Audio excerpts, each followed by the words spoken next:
Hello friends, मैं doctor नीलम आपका अपने चैनल स्टडी एंड रिसर्च में स्वागत करती हूँ। फ्रेंड्स, आज हम स्टडी करने जा रहे हैं नेट का फर्स्ट पेपर और ये पेपर हुआ था 2017 में। तो इस तरह का वीडियो पसंद आता है तो लाइक शेयर सब्सक्राइब करें। सब्सक्राइब करने के बाद बेल आइकन की घंटी को जरूर प्रेस कर लें ताकि इस तरह का वीडियो जब भी अपलोड करूँ उसका नोटिफिकेशन आसानी से आपको मिल सके। तो फ्रेंड्स, अगर आपने पिछले वीडियो नहीं देखे तो आप डिस्क्रिप्शन बॉक्स में जाइए, वहाँ पर प्लेलिस्ट बनी हुई है फर्स्ट पेपर के नाम से और लिंक दिया गया है। लिंक के माध्यम से आप इन सभी वीडियोस को देख सकते हैं। यहाँ पर कुल 60 क्वेश्चंस आए थे ऑब्जेक्टिव पैटर्न में और प्रत्येक के लिए 2 अंक निर्धारित किए गए थे, जिनमें से उम्मीदवार को 50 क्वेश्चन सॉल्व करने थे और 50 क्वेश्चन के लिए आपको 100 मार्क्स दिए गए थे, यानी एक क्वेश्चन के 2 यानी 100 मार्क्स। तो चलिए इसे सॉल्व करना हम शुरू करते हैं। और ये मैंने आपको जैसा बताया, ये पेपर है जनवरी 2017 का और अगर ये इसी सीरीज़ का है, ये डब्ल्यू सीरीज़ का है तो आपका सीधे सीधे क्वेश्चन आंसर मैचिंग हो जाएगा। लेकिन अगर अदर सीरीज़ का है तो क्वेश्चन वही होंगे, थोड़े इधर उधर हो सकते हैं। तो मैंने डब्ल्यू सीरीज़ का पेपर लिया है और ये पहले से ही सॉल्व किया है तो इसमें मैं कुछ कर नहीं सकती हूँ। जैसा कि आपका कमेंट आता है कि पहले से मैडम सॉल्व मत कराइए, लेकिन मेरे पास पेपर ही यही बचा है, इसलिए मैं यही पेपर लेकर आ गई हूँ। तो चलिए इसे सॉल्व करते हैं। किसी विद्यालय का प्राचार्य विद्यालय के कार्यक्रमों में शिक्षकों तथा छात्रों के प्रतिभाग को अभिवृद्ध करने की संभावना का पता लगाने के लिए उसके साथ साक्षात्कार सत्र आयोजित करता है। यह प्रयास अनुसंधान के किस प्रकार से संबंधित है? तो इसका जो प्रकार है वो आ जाता है क्रियात्मक अनुसंधान के अंतर्गत। ऑप्शन थर्ड हमारा यहाँ पे करेक्ट हो जाएगा। नेक्स्ट क्वेश्चन देखते हैं। नेक्स्ट क्वेश्चन है क्वेश्चन नंबर 2। क्रियात्मक अनुसंधान करने में सोपानों का सामान्य अनुक्रम क्या है? मतलब किस क्रम में क्रियात्मक अनुसंधान किए जाते हैं? तो ऑप्शन 2 हमारे यहाँ पे करेक्ट हो जाएगा। सबसे पहले हम योजना बनाते हैं, फिर उसका क्रियान्वयन करते हैं, फिर प्रक्षेपण और फिर विमर्श। Question number 3। निम्नलिखित में अनुसंधान चरणों का कौन सा क्रम तार्किक है? तो अनुसंधान में हम किन चरणों को अपनाते हुए अनुसंधान करते हैं? तो सबसे पहला है समस्या की स्थापना। बिना समस्या के तो अनुसंधान हो ही नहीं सकता है, तो सबसे पहले हम समस्या की स्थापना करेंगे। परिकल्पना निर्माण, शोध अभिकल्प का विकास, प्रदत्त एकीकरण, प्रदत्त विश्लेषण, सामान्यीकरण और लास्ट में हम निकालते हैं निष्कर्ष निरूपण। मतलब ऑप्शन हमारा थर्ड यहाँ पे करेक्ट हो जाएगा। क्वेश्चन नंबर 4 यहाँ पर दिया गया है सूची। सूची 1 को 2 से हमें सुमेलित करना है। अनुसंधान विधि दी गई है और प्रदत्त संकलन उपकरण दिए गए हैं। तो प्रयोगात्मक विधि होगी मानकीकृत परीक्षाएं। कार्योत्तर विधि को हम करेंगे विशेष अभिलक्षण परीक्षाओं से।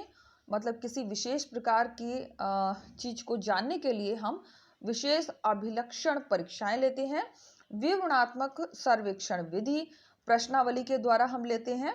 विवरणात्मक सर्वेक्षण विधि में हम प्रश्नावली का प्रयोग करते हैं।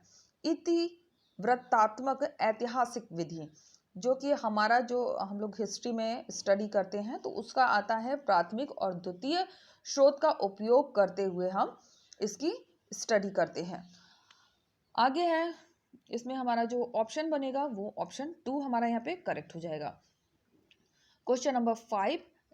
शोध नैतिकता का विषय शोध के किस चरण में संगत माना जाता है? तो ये संगत माना जाता है प्रदत्त संकलन तथा विवेचन के चरण में। ऑप्शन थर्ड हमारा यहाँ पे करेक्ट हो जाएगा। Question number 6। निम्नांकित में किस प्रारूप में प्रतिवेदन प्रारूप औपचारिक रूप से निर्दिष्ट होता है? तो ये औपचारिक रूप से निर्दिष्ट होता है डॉक्टरेट स्तरीय शोध पत्र में। तो फ्रेंड्स यहाँ पर आ गया है पैरा पर आधारित क्वेश्चन, और ये क्वेश्चन है 7 to 12 हमें क्वेश्चन सॉल्व करने हैं। तो चलिए एक बार पैरा पढ़ लेते हैं। अंतिम महायुद्ध जिसने आधुनिक विश्व की आधारशिला को लगभग कंपित कर दिया, भारतीय साहित्य पर स्वल्प प्रभाव ही डाल सका है। यह हिंसा के विरुद्ध आम रूप से बढ़ावा देने की प्रवृत्ति तथा पश्चिम दुनिया की मानवीय विज्ञप्तियों के बारे में मोह भंग की स्थिति को प्रखरता से अभिव्यक्त देने में ही सिमटा रहा। इसकी मुखर अभिव्यक्ति टैगोर की अंतिम कविताओं एवं उनके अंतिम महाग्रंथ क्राइसिस इन सिविलाइजेशन के माध्यम से हुई। इस समय भारत का बुद्धिजीवी वर्ग एक नैतिक अंतर्द्वंद की दशा में गुजर रहा था। एक ओर जहां वह संकट की घड़ी में इंग्लैंड के अदम्य साहस के प्रति सहानुभूति व्यक्त किए बगैर नहीं रह सका, जिसमें रूसी लोग निष्ठुर निजी सैन्य शक्ति से लोहा ले रहे थे, चीन जापान की सेना को बूटों तले रौंदा जा रहा था, वहीं दूसरी ओर उनका अपना ही देश अपनी धरती की सैन्य शक्ति के नियंत्रण में था। भारतीय सेना सुभाष बोस के नेतृत्व में दूसरी ओर से उनके देश की मुक्ति का प्रयास कर रही थी। निष्ठाओं के ऐसे द्वंद्व में किसी भी प्रकार की सृजनात्मकता प्रवृत्ति के प्रस्फुटन की कल्पना नहीं की जा सकती। यह सहज ही अनुमानित किया जाता है कि 1947 में भारत की स्वतंत्रता प्राप्ति, जो मित्र राष्ट्रों के अभिभाव क्रम में महत्वपूर्ण है तथा जो पड़ोसी देशों जैसे दक्षिण पूर्वी एशिया में उपनिवेशवाद के अंत के रूप में फलित हुई सृजनात्मक ऊर्जा के विस्फोट को गतिमान कर सकता था। निसंदेह ऐसा हुआ कि शीघ्र ही देश के विभाजन की यंत्रणा, नरसंहार तथा लाखों लोगों का अपने ही देश में विस्थापित होने और महात्मा गांधी के शहादत की घटना के साथ कश्मीर पर पाकिस्तान आक्रमण और बाद में बांग्लादेश में उसके अत्याचार ने मामर्षि लेखन को प्रेरित किया। इस कारण बंगाल, हिंद, कश्मीर, पंजाबी, सिंध तथा उर्दू में महत्वपूर्ण लेखन सामने आए, किंतु केवल मामर्षि तथा भावपूर्ण लेखन अपने आप में साहित्य को महानता प्रदान नहीं करता। इन आपदाओं के उपरांत भी जो उत्साह एवं आत्मबल का कोष बना रहा, वो राष्ट्रीय पुनर्निर्माण तथा आर्थिक विकास में आत्मसात हुआ। महान साहित्य का अभ्युदय सर्वदा ही बलियों की श्रृंखलाओं से प्रस्फुटित हुआ। आज भी भारतीय साहित्य पहले की अपेक्षा अपने परिणाम, विस्तार और विविधता में कहीं अधिक समृद्ध हैं। और यहाँ से हमारे क्वेश्चन शुरू हो रहे हैं। सबसे पहला क्वेश्चन है, पिछले महायुद्ध में भारतीय साहित्य पर क्या प्रभाव पड़ा? तो जो प्रभाव पड़ा था वह था, इसने हिंसा के विरुद्ध जनाक्रोश बढ़ा दिया था। नेक्स्ट क्वेश्चन है, अपने अंतिम महाग्रंथ टेस्टामेंट में टैगोर ने किसकी अभिव्यक्ति की? तो ये अभिव्यक्ति हुई थी पश्चिमी दुनिया की मानवीय विज्ञप्तियों की पोल खोली। नेक्स्ट क्वेश्चन, महायुद्ध के समय भारतीय बुद्धिजीवियों की क्या सोच थी? तो इनकी जो सोच थी, उन्होंने इंग्लैंड के दृढ़ साहस के प्रति सहानुभूति जताई। क्वेश्चन नंबर 10, भारतीय साहित्य में सृजनात्मक ऊर्जा को सन्निहित करने वाले कारकों की पहचान कीजिए। तो इसका है ऑप्शन थर्ड होगा, विभाजन फलस्वरूप अनुभूत तीव्र यंत्रणा। क्वेश्चन नंबर 11, कश्मीर तथा बंगाल की त्रासदी से जनित प्रभाव क्या थे? तो राष्ट्रीय पुनर्निर्माण। ऑप्शन 4 हमारे यहाँ पे करेक्ट हो जाएगा। प्रस्तुत गद्यांश का कथ्य यानी संदेश क्या है? तो जो संदेश इससे निकल के आ रहा है वह है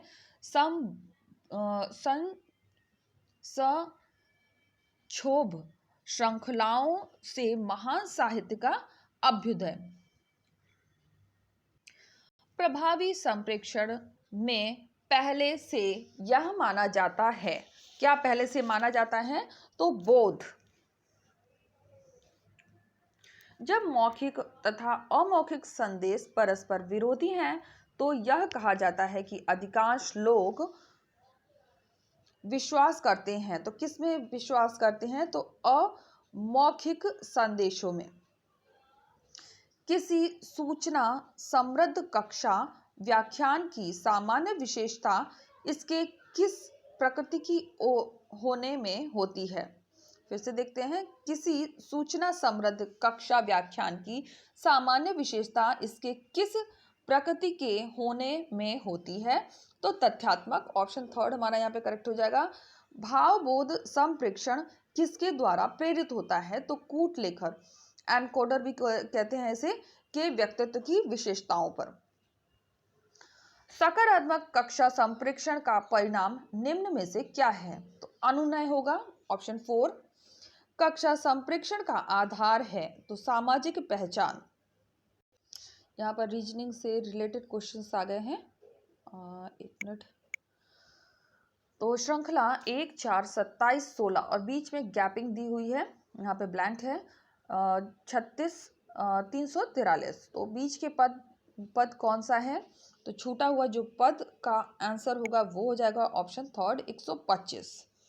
नेक्स्ट क्वेश्चन लेते हैं। Question number 20। श्रृंखला दी गई है YEB, फिर WFD, UHGSKI। तो यहाँ पर जो हो रहा है आप बी से देख सकते हैं। बी में हम ये बी जो दिया हुआ है इसमें +2 करेंगे, यानी 2 आगे जाएंगे तो हमारा डी आ जाता है। इसी तरह से इसमें प्लस हम करेंगे 2 तो ये जी पर आ जाता है। तो इस तरह से जब हम सॉल्व करेंगे तो हमारा जो आंसर आ जाएगा वो हो जाएगा ऑप्शन 2 QOL। नेक्स्ट क्वेश्चन देखते हैं। यदि ए का कूट सी है और एम का आई है, एन का पी है, एस का ओ है, आई का ए है, पी का एन है और सी का एस है, तो COMPANIES का कूट क्या होगा? तो इसका जो कूट बन के आएगा वो हो जाएगा ऑप्शन 4 SEINCPAMO। निम्नलिखित में से सतत प्रकार के डाटा की पहचान कीजिए। तो सतत प्रकार के डाटा की पहचान करनी है। एक कक्षा में छात्रों का वजन।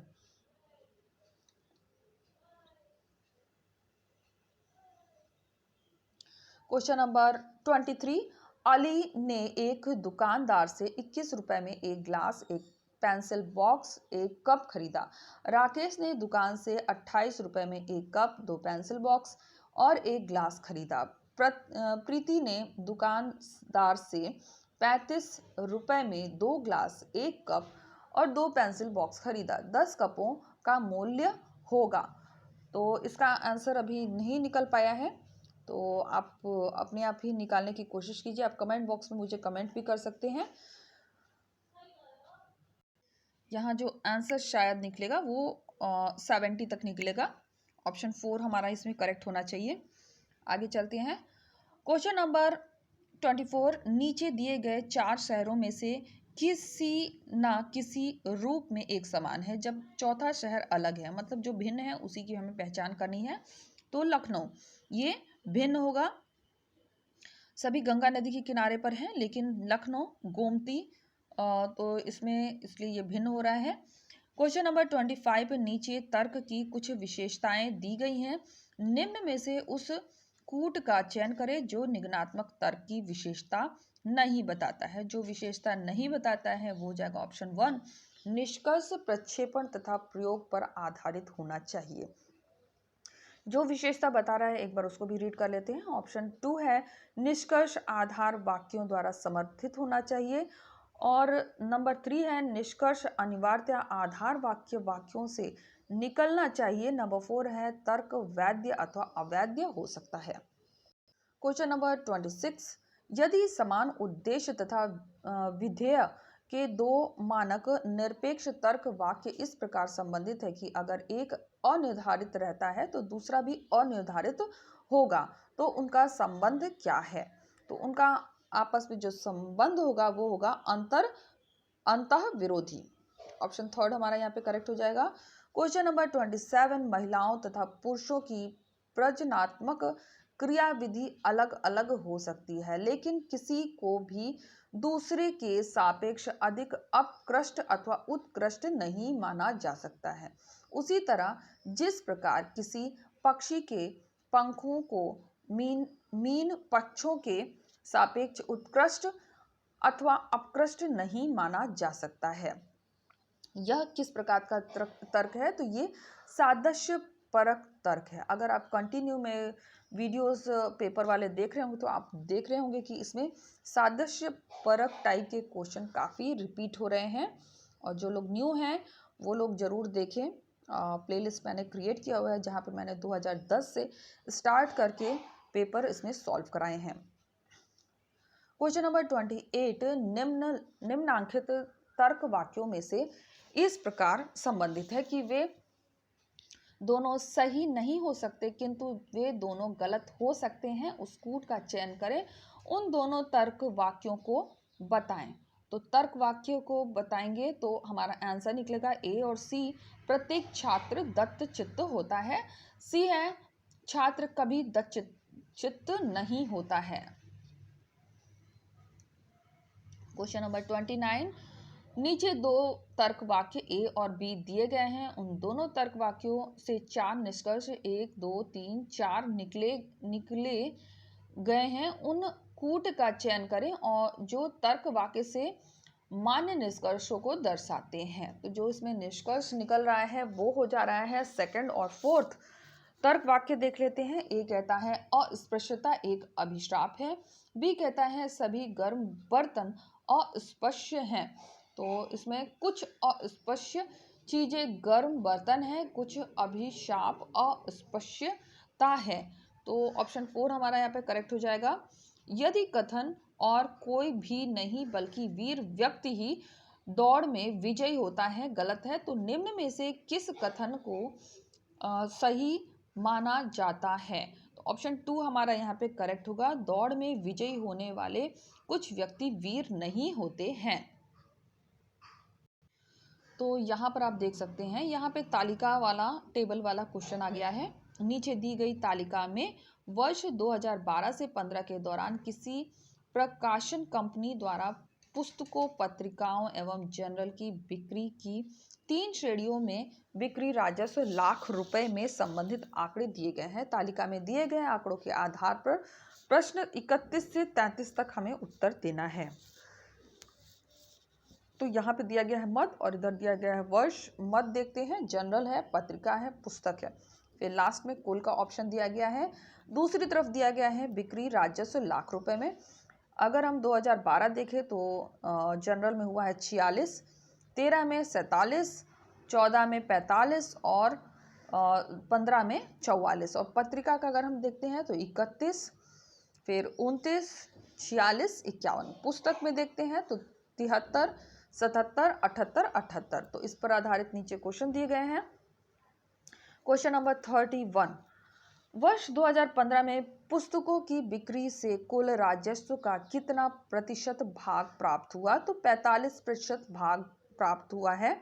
इसमें ऑप्शन 1 हमारा यहाँ पे करेक्ट हो जाएगा। कितने वर्ष में कम से कम 2 मदों की श्रेणियों से राजस्व में वृद्धि हुई? तो ऑप्शन थर्ड होगा और 2 मदों से। फिर क्वेश्चन नंबर 33, यदि वर्ष 2016 के दौरान कुल बिक्री राजस्व में लगभग वर्ष 2014 की तुलना में 2015 में वृद्धि के अनुरूप वृद्धि होनी हो तो वर्ष 2016 के दौरान राजस्व में वृद्धि लगभग क्या होनी चाहिए? तो होगा 177 लाख का। तो यहाँ पर भी एक और क्वेश्चन आ गया है किसी विश्वविद्यालय में प्रोफेसर द्वारा MCA छात्रों के संबंध में आंकड़ा छात्रों के प्रदर्शन तथा लिंग के अनुसार तालिकाकृत किया गया है।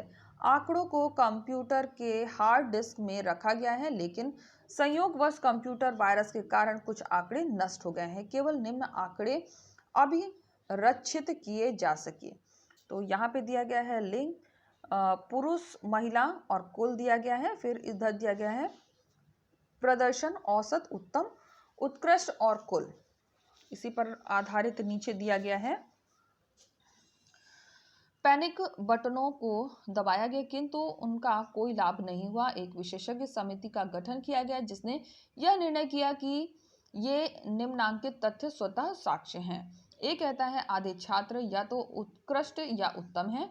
बी कहता है 40% छात्र महिलाएं हैं। सी कहता है छात्रों में 1/3 औसत स्तर के हैं। तो ऊपर दिए गए आंकड़ों के आधार पर 34 से 36 तक हमें उत्तर देना है। कितनी महिला छात्राएं उत्कृष्ट हैं? तो इसमें हो जाएगा ऑप्शन 0, 1 ऑप्शन करेक्ट होगा। महिला छात्राओं का कितना अनुपात उत्तम है? तो हो जाएगा 2 ऑप्शन 0.25। उत्तम छात्रों का लगभग कितना अनुपात पुरुषों का है? तो हो जाएगा ऑप्शन 2 0.73।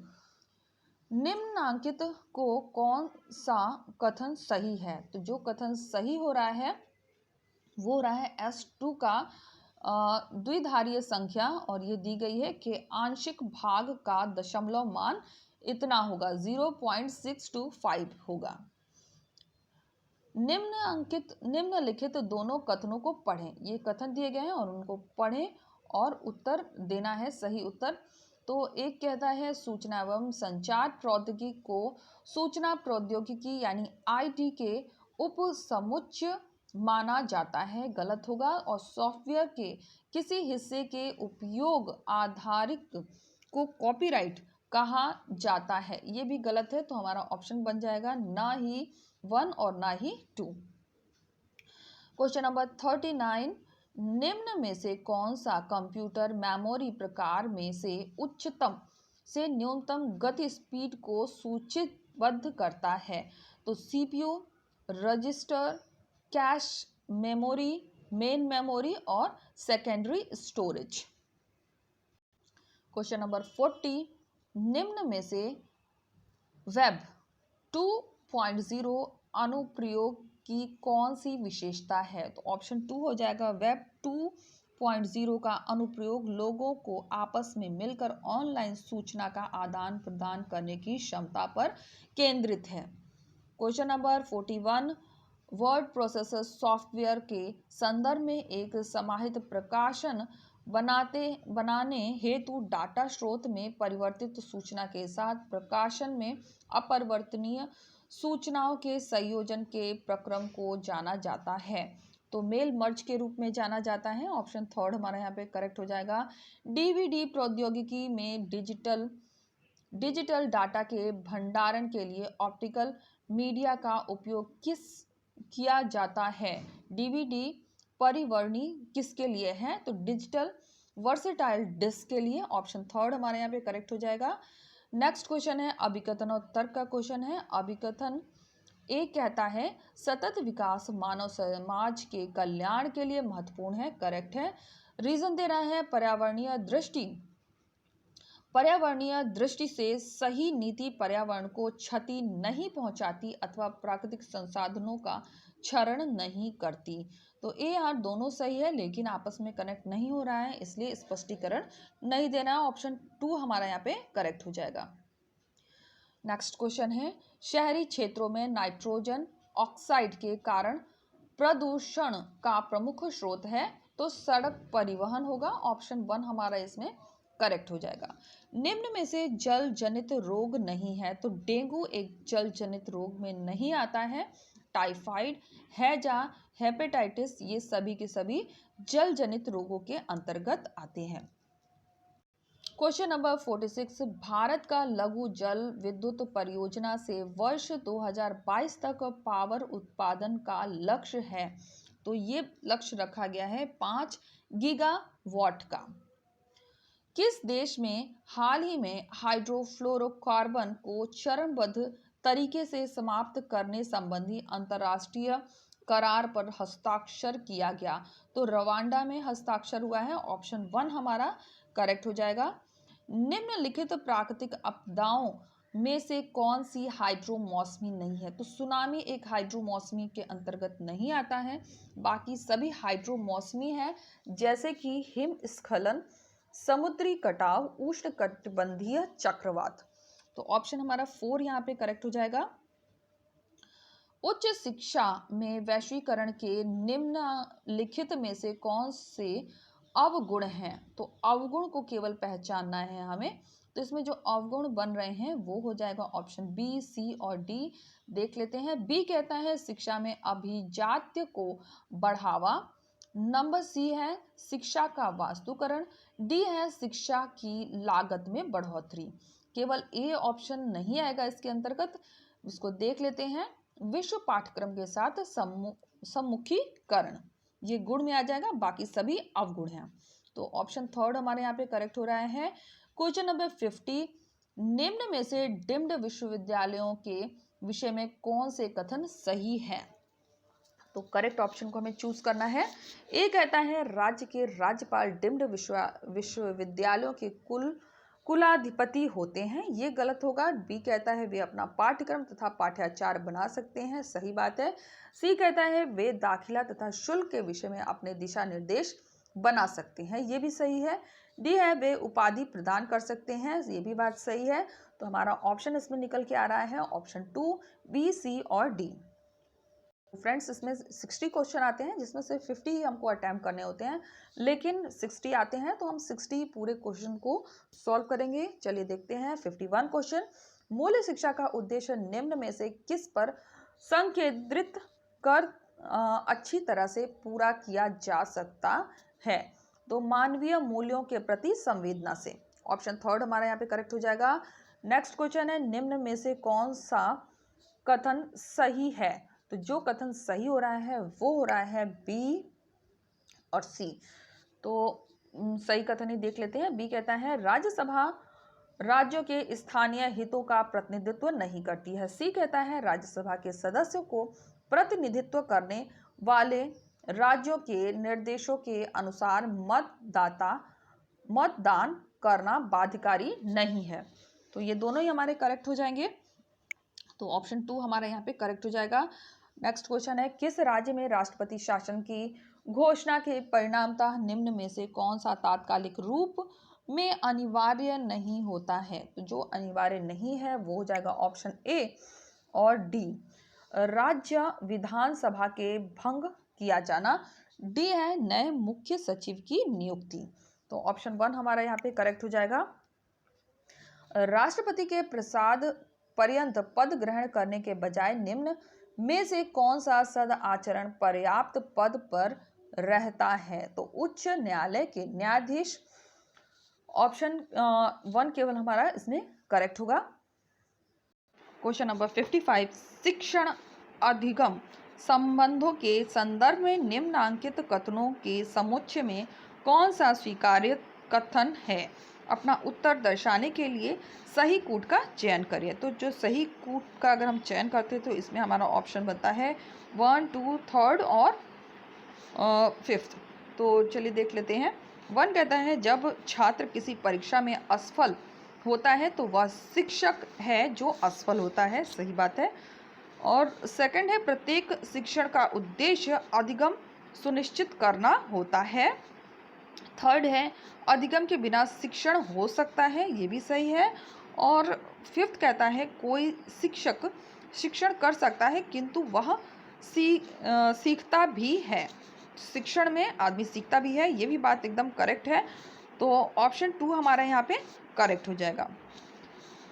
क्वेश्चन नंबर 56, अभिकथन और तर्क है। अभिकथन कहता है अधिगम एक जीवन पर्यंत प्रक्रिया है। सही बात है, जीवन पर्यंत प्रक्रिया है, हम जीवन भर कुछ ना कुछ सीखते रहते हैं। फिर रीज़न दे रहा है अधिगम के उपयोगी होने के लिए इसे जीवन प्रक्रमों से जोड़ा जाना चाहिए। तो ये भी हमारा करेक्ट हो रहा है। ए आर दोनों सही है, उसकी सही व्याख्या भी दे रहा है। शिक्षण की प्रभावकारिता का निर्णय निम्नांकित में से कौन से किस रूप में किया जाना चाहिए? तो जो रूप में किया जाना चाहिए ऑप्शन थर्ड होगा, छात्रों के अधिगम परिणामों के आधार पर। निम्नांकित में से किस शिक्षण विधि में शिक्षार्थी की भागीदारी को इष्टतम तथा पहलकारी बनाया जाता है? तो परियोजना विधि में असाइनमेंट जो देते हैं उससे ऑप्शन 4 हमारा यहाँ पे करेक्ट हो जाएगा। क्वेश्चन नंबर 59, शिक्षण प्रभावकारिता के प्रभावित करने वाला एक सर्वाधिक शक्तिशाली कारक किससे संबंधित है? शैक्षणिक व्यवस्था से। ऑप्शन 60 है, ये अभिकथन और तर्क का क्वेश्चन आ गया है। अभिकथन कहता है निर्णयात्मक मूल्यांकन अधिगम की गति को त्वरित बनाता है, ये करेक्ट है। और रीजन दे रहा है संकलनात्मक मूल्यांकन की तुलना में निर्णयात्मक मूल्यांकन अधिक विश्वसनीय है, ये गलत हो रहा है। तो हमारा जो ऑप्शन इसमें बनेगा वो हो जाएगा ए सही है किंतु आर गलत है। तो फ्रेंड्स यहाँ पे हम आ गए हैं अपनी प्लेलिस्ट में। यहाँ पे 70 वीडियो अपलोड हो चुके हैं जो कि सभी फर्स्ट पेपर से रिलेटेड है। हमने जून 2010 से स्टार्ट किया था। आप देख सकते हैं इसमें सीक्वेंस वाइज प्लेलिस्ट में सारे के सारे पेपर्स लगे हुए हैं। अगर आपने नहीं देखा है तो आप डिस्क्रिप्शन बॉक्स में जाकर इन सभी वीडियोस को देख सकते हैं। और इस समय हम 2017 का पेपर सॉल्व कर रहे थे, तो 2017 का भी मैं इसमें ऐड कर दूंगी। इसके अलावा अगर आप हिस्ट्री सब्जेक्ट आपका है तो आप को बहुत सारे वीडियो इससे रिलेटेड मिल जाएंगे, जैसे टीजीटी के ओल्ड पेपर, नेट के ओल्ड पेपर जो कि मैं हिस्ट्री का डिवाइड करके आपको प्रोवाइड करती हूँ, इसमें मिल जाएगा। फिर time to time teaching recruitment से संबंधित मैं वीडियोस लाती हूँ, प्रैक्टिस सेट है, तो आप एक बार डिस्क्रिप्शन बॉक्स को ज़रूर चेक करें। और इस तरह का वीडियो पसंद आता है तो लाइक शेयर सब्सक्राइब करें। सब्सक्राइब करने के बाद बेल आइकन की घंटी को जरूर प्रेस कर लें ताकि इस तरह का वीडियो जब भी अपलोड करूँ उसका नोटिफिकेशन आसानी से आपको मिल सके। Okay friends, take care and bye bye.